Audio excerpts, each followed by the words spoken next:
Tuburan sa panalangin. Kini nga programa gimugna sa East Coast Gospel Mission. Alas 6 hangtod alas 6:30 matag adlaw. Aron ikaw matabangan nga maangkon ang tinuod nga kalipay, katagbawan ug kasiguruhan sa kinabuhi, ug nga kahatagan sa kasulbaran ang naghingapin nga mga kabalaka, problema, mga pangutana nga sa dugay ng panahon nakahasol pag-ayo kanimo. Busa paminaw ug sa Dios ikaw panalanginan.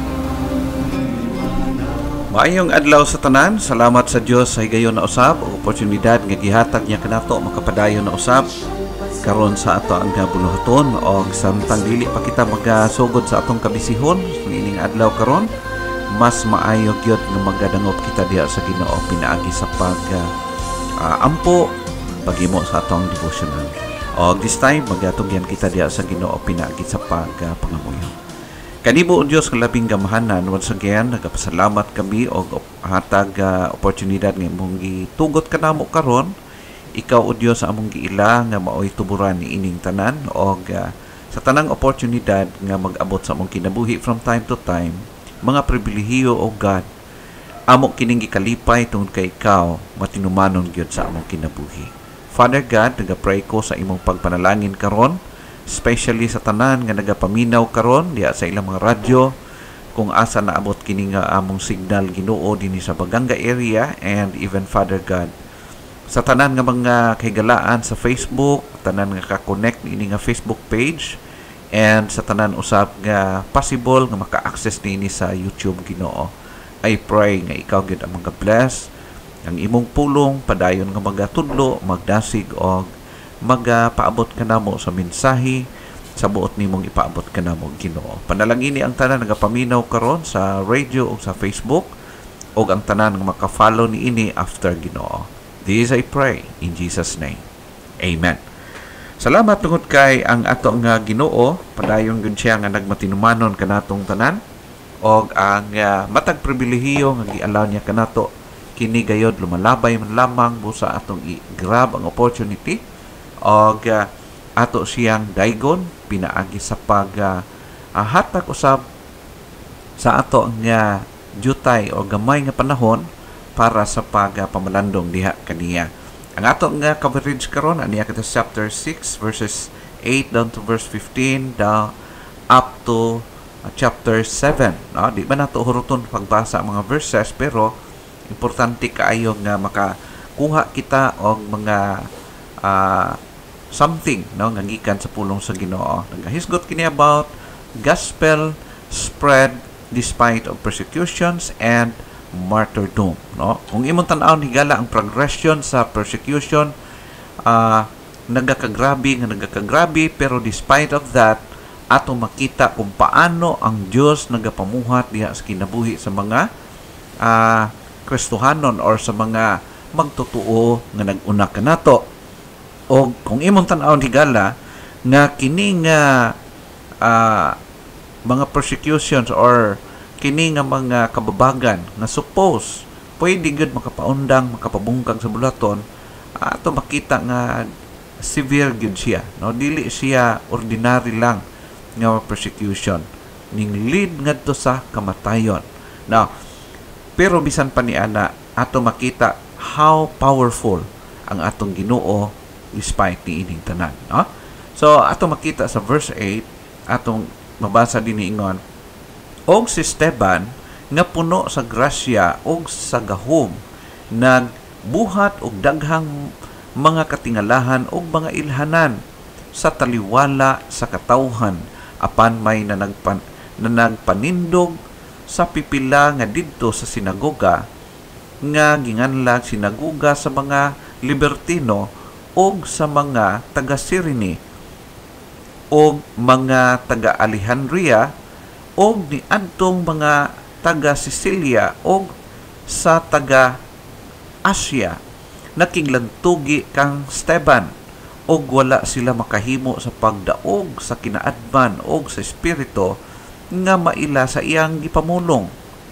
Unya ang mga tao gihukipan nila og salapi aron manag-ingon, among hingbatian siya nga nagsulti og mapasipalahong mga pulong batok ang Moises o batok sa Dios. Verse 12, og gipagubot nila ang katawhan og ang mga ansyano og ang mga eskreba og siya gidam-agan nila og gidakop og gidala siya ngadto sa Sanhedrin. Verse 13, og gipaatubang nila ang mga bakakon nga mga saksi nga na nag-ingon, kining tawhana walay pag-undam sa pagsulti sa pulong batok ni ining balaan dapit og sa kasuguan. Verse 14, kay among hindunggan siya nga nag-ingon nga kini si Jesus nga Nazaretnon magaguba ni ini nga dapit o mag-usab sa mga batasan nga gihatag ni Moises. Unya ang tanang na naglingkod sa Sanhedrin, sa na nagtutok sila kaniya, nakita nila ang iyang naong ingon sa naong sa usa ka manununda. Ato makita higala ang sugilanon mahitungod sa kinabuhi ni Stephen, specifically og ang persecution nga giatubang sa mga Kristohanon nga nag-una kanato during ini nga panahon human nga si Ginoo mikayab sa langit og sa dihang sila ning arangkada, no, ning himo sila sa ilang trabaho sa mission nga mao ang pag-spread sa gospel. Og ato makita grabe gyud ka intense ang persecution to the point nga nag-lead kini hangtod sa kamatayon sa una nga Kristohanong martir atong mabasa karon matun-an karon padayon nato nga pagpamalandong. Higala sa atong kapanahonan karon base sa ato ang mabasahan mga record sa ato ang DOH or even sa ato ang World Health Organization, based sa ilang reports, adunay mga gitawag nga mga causes of death nga nagakahitabo sa atong kapanahonan from time to time, og naay sumala sa ilang record naay top 10 causes of death nga ang tao nagakamatay sa matag karon og unya. Una, kaning ginatawag heart disease, no? Heart disease. Ang tao abinimog okay ra kay siya pero mokalit lang kamatay. Gumikan kay naa siya ni ining sakit, no? Mamatay siya kalit. O ikaduha, kaning cancer. Klase-klaseng mga cancer. Mao kini siya ikaduha nga ikatapto nga causes of death. Dili lang ang heart disease but cancer. Ikatulo na ay nagakamatay nga naa ni ining mga sakit. Chronic lower respiratory disease based sa report o sa record. Ikaupat, car accidents. Daghang kay nga kamatay from time to time. Bagbatian nimo sa balita, makitaan sa television, sa media, no? Karon og ikaw mismo kung nakay access niini, makita nimo kining ebidensya. Daghang kay nagakamatay accidents. Ikalima, stroke, no? So mukalit lang kamatay, di ka recover, or naing ginatawag nga Alzheimer's disease, ha? Mao kini siya ang naga-cause og kamatayon sa daghan mga katawhan. Ika-7 is diabetes. Now karon grabing isyu ni ining diabetes, no, sa napulo ka tawo. Pinaka kuano, more than half ni anak naga-suffer og pagiging diabetic, no? Mao kana siya. Ika-8 nga cause pod sa kamatayon is influenza and pneumonia. Kung sa to adinhi, no? Kung sa laing nasod, influenza, mao kana ang causes or ika-top 8 na cause of death. And ika-9 is kidney disease, no? Balabi na kung abusantik ayo ang tag-iyas kidney, no? So kasagaran daghan kay nga matay gumikan kay na damage ang ilang kidney og way kwarta ikapa dialysis. Og ang ika-top 10 is suicide. Og kining suicide gumikan sa frustration, depression, mo cause siya og mga suicidal nga mga attempts.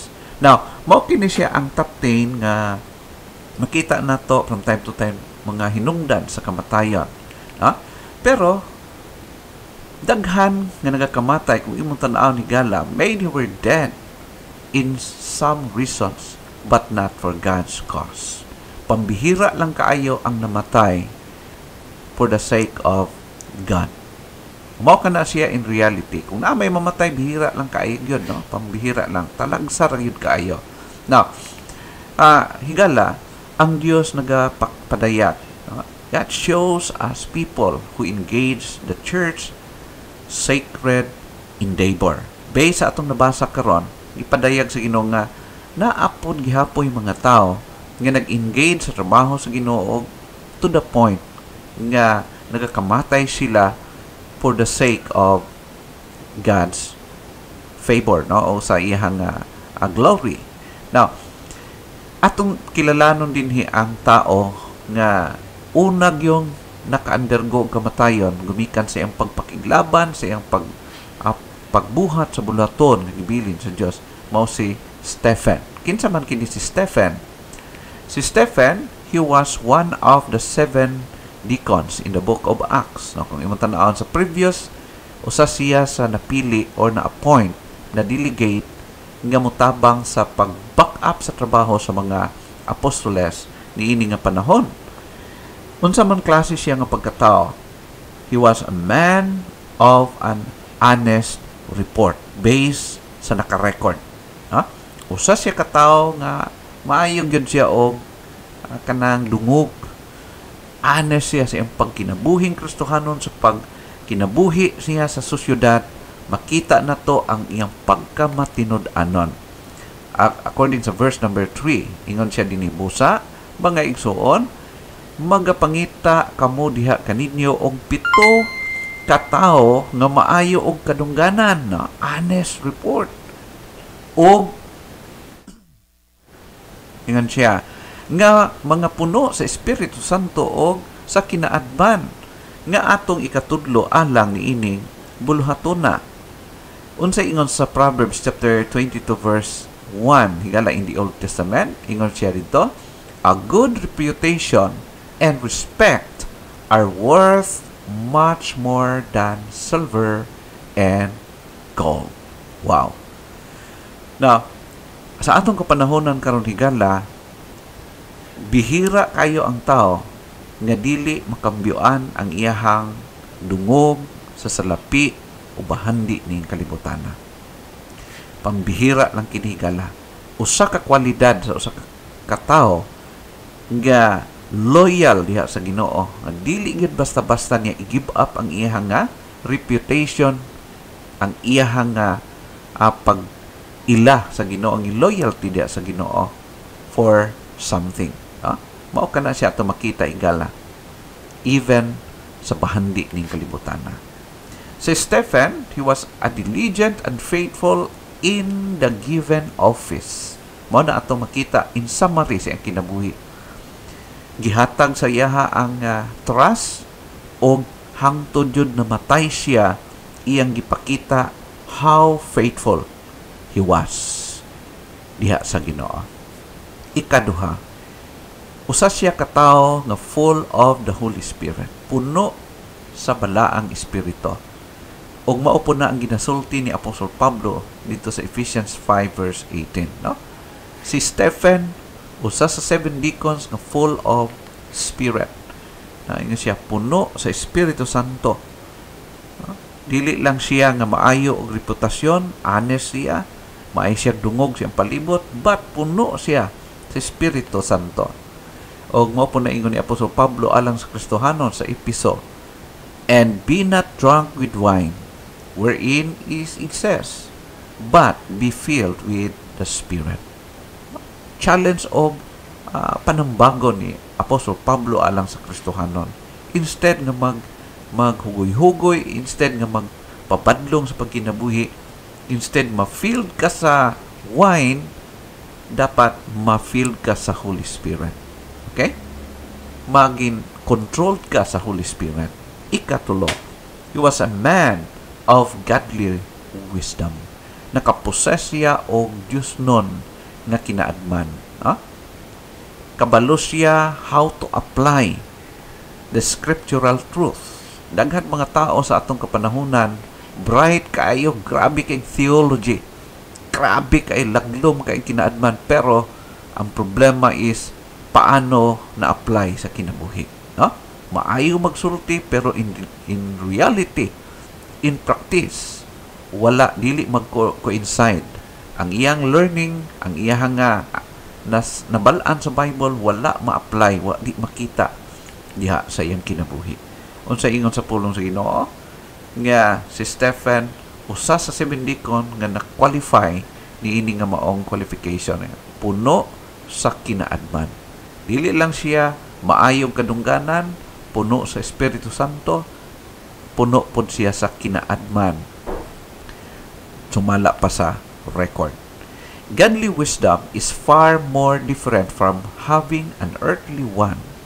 If godly wisdom is peace-loving, the earthly one is dividing. Ang Diyos nun nga kahibalo, ato makita nga mao kana ang ipangita sa Diyos. Long sa Ginoo sa iyang katawhan nga nakaposes ang usa ka Kristohanon, yan ang usa ka godly wisdom. Diyos nun nga kinaadman, nahigugmas katama nagalikay sa kamalian. Ikaw pa, man of holy conviction. Okay? Man of holy conviction. Ang iyang conviction with regard sa mga butang nakabasig yun sa iyang pagtuo o kahibalo diha sa pulong sa Ginoo. According sa verse 10, og wala sila makahimo sa pagdaog sa kinaadman og sa espiritu nga maila sa iyang gipamulong.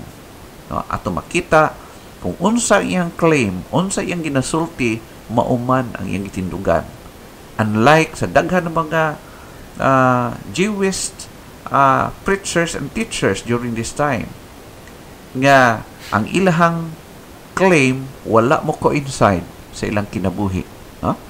So, instead nga maging loving sila, nahimo pa silang mga criminals during this time. So, Stephen possessed an irrefutable conviction of God and His words. Talagsaon nga pagka-matinumanon, loyalty diha sa Ginoo o pagka-matinud-anon diha sa pagsunod sa pulong sa Ginoo to death nga klase nga pagka-matinumanon.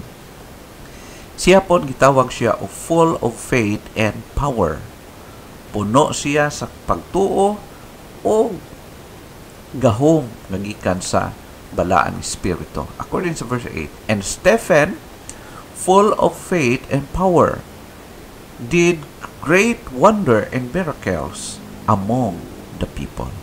So ato makita gala dili siya basta-basta sa pagkinabuhi. Dili siya nagkinabuhi nga kanang ginatawag bitawg for compliance lang nga Kristohanon, kundi Kristohanon siya nga to the max ang iyang pagpangalagad sa Ginoo.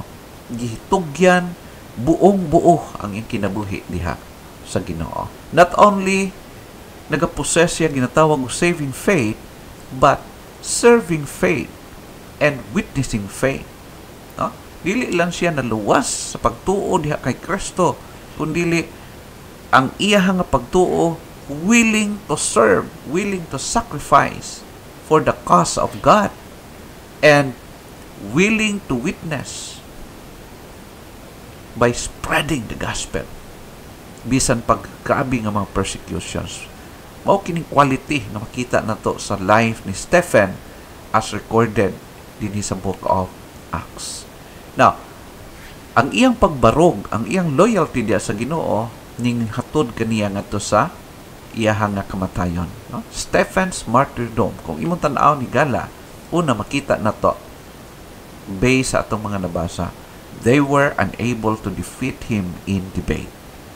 Kaya ang iyang gisulti dili ra maay siya mo argue, kundi makita sa kinabuhi pod ni Stephen. Wala siya nagakahadlok, even patyon pa siya for the cause of God. So naaway daghan mga bright pero talawan mo asdang, talawan mo dasdas diya sa buluhaton sa Ginoo. Kay ngano man knowledge lang kay balo lang pero wala giubanan o pagkamatinumanon diha sa Ginoo. They were unable to defeat him in debate. Naiupan nga maayra maglalis pero sa kinabuhi wa nag-coordinate ang iyahang claim, ang iyahang mga ginaprofess. Now, according to verse 10, and they were not able to resist the wisdom and the spirit by which he spake. No? Ato makita nga di basta-basta ang kinabuhi ni Stephen. Number 2, they falsely accused him of defying Moses and God. So, ang gihimo, daghan mga nakasina sa iyaha, daghan kalagot sa iyaha, daghan nga nagadumot sa iyaha. Therefore, niabot yun sa point nga naghimo sila og mga milagro. No? Gihimo nila maghip-hip or mag-bribe silang daghan mga tao, magsuhol silang mga tao aron nga dautan kining alagad sa Ginoo, to defy ilahang pamatud-an nga si Stephen, i-defy niya ang si Moses o ang pulong sa Ginoo. So ato makita sa verse 13, o gipaatubang nila ang mga bakakon nga mga saksi nga nag-ingon, kining tawhana walay pag-undang sa pagsulti sa mga pulong batok niining balaang dapit ug sa kasuguan. No? So ato makita higala nga kining mga tawhana, di man nila makayag atubang si Stephen, di nila madinay ang gihimo sa Dios sa kinabuhi ni Stephen ug sa mga kauban ng mga Kristohanon. Ato makita higala ganing gamit silang dahas, nagsuhol og mga tao just to make them stop. No? Ikatulo, they bribed some men to spoke falsely against Stephen. Nagsuhol sila o ninggastong yun sila para lang yun mapasakitan nila o ma-afflict nila si Stephen. Ingat sa verse 11, unya ang mga tao gihukipan nila og salapi. No? They bribe, namalit silang mga tao, gibayran lang mga tao aron manag-ingon among hingbatian siya nga nagsulti og masipalahong mga pulong batok ang Moises og batok sa Dios. Pero tigyon murag balido kay ang ilahang rason nga dapat lang ipasakitan si Stephen tungod sa mga bakakon nga mga witnesses. So ikaw pa, they stirred up people to arrest him. Ato makita nga nadakop jud si Stephen gumikan sa mga grupo sa mga tao nga sinuhulan.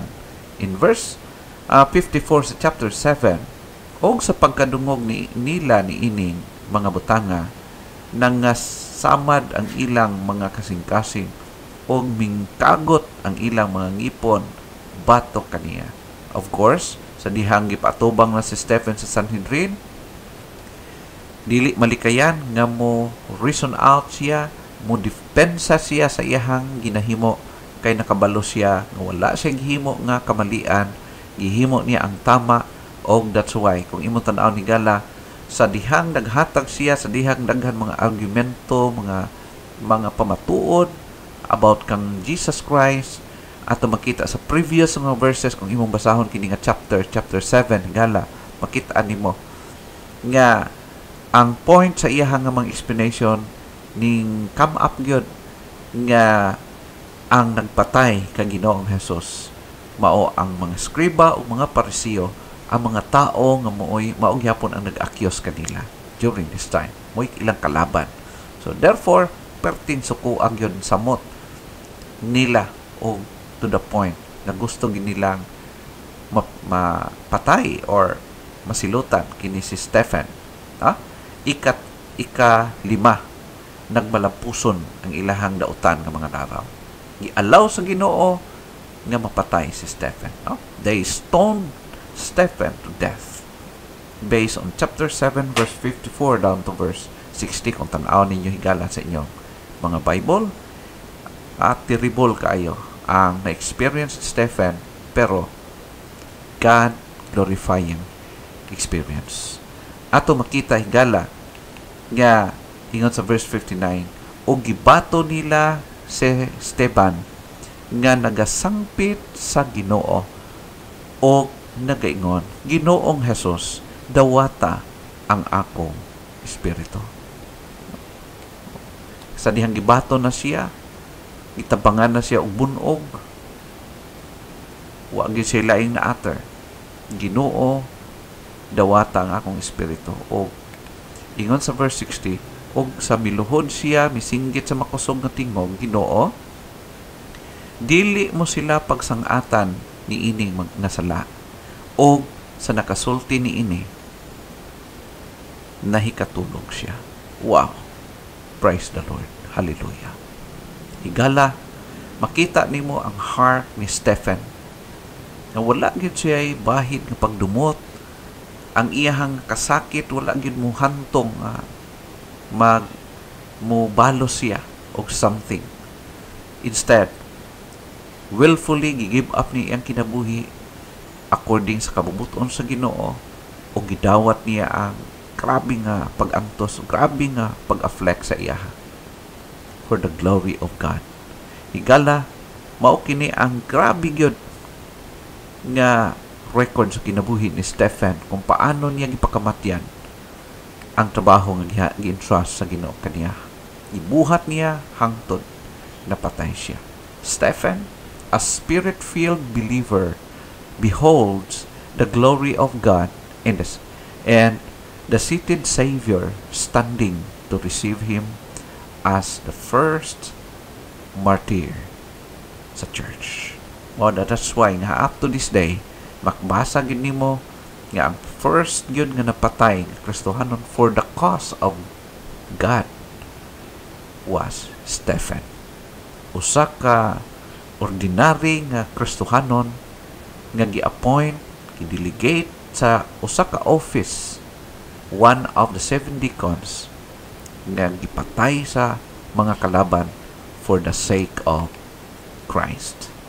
If Stephen and other faithful men, women died for the cause of God, the question is, to whom and what you are dying for? Kumusta ka higala? Kumusta ang imong ipakiglaban sa kinabuhi karon? Kumusta ang imong gitindugan? Kumusta ba ang imong giantos karon? Kung nag-antos ka karon, ngano man, unsa ang rason ni anak nga giantos nimo? Kung ikaw karon anaa sa grabe nga affliction, dying, for what? For whom? Para kang kinsa o unsay rason nga nag-antos ka? Higala, hinaot pa nga ang pulong sa Ginoo nagapahinomdom kanimo, nagapahinom kanako, nagpahinomdom kanatong tanan nga atong i-check, atong i-re-evaluate atong kinabuhi. Ang ato bang kinabuhi karon, ikinabuhi nato for the glory of God, for the cause of Christ, for the cause of the gospel? Are you willing na pakaulawan ka? Are you willing nga moantos ka? Are you willing nga mo sakripisyo ka para sa kaymayaan sa Ginoo, para sa buluhaton nga iya sa Ginoo? Higala, hinaot pa na kining pulong karon nga nadunggan nimo, nagpakigistorya diha sa imong kasing-kasing. Mag-aapo kita. Amahan og Dios nga langitnon, salamat sa imong pulong nga gipaabot nimo ngadto sa imong mga katawhan karon. Lord, I pray nga unta makakitaglo na ang imong pulong diha sa kasing-kasing sa matag usa nagapaminaw karon. This I pray in Jesus' name. Amen.